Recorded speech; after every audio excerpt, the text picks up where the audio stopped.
Of course, it's that time of year, as we know every year. I think I was counting today, 7 schools in the SEC alone are going through coordinator changes.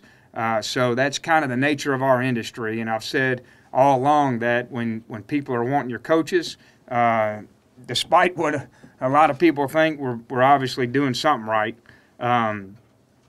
All 3 of those guys came from the Pacific Northwest, so it was a chance for them to get back home. And I understand it, and I really appreciate the work they gave us the last 2 years.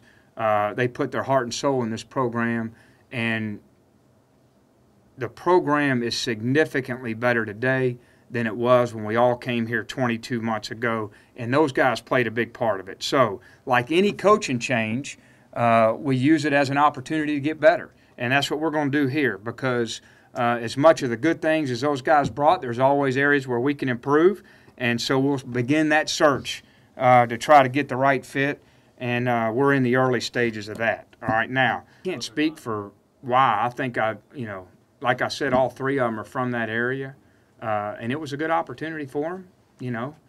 I probably, everybody's different. Every coach's issues are different. It's just like recruiting. We try to really simplify it, but issues like that are complex, and guys, they're hard. You're moving families. They're not easy on them. And at the end of the day, and I tell them this, you got to do what you think is best for you and your family. And if you decide you want to be here, I need you to be 100% you dive in and you're bleeding orange. And if you don't feel that way, then you really should go.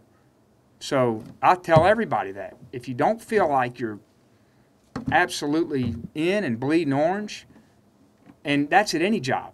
I told them that at Louisiana Tech. You gotta unpack your bags and go. And that's what I always did as an assistant. I didn't care where I was, and as a head coach.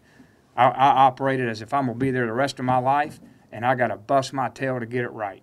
And I think that's the best approach for any assistant, and when you do that, you get a lot of opportunity.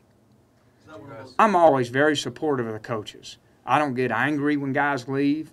To me, it's a professional dialogue that you should have. There's a mutual respect. Those guys worked their tail off for Tennessee when they were here.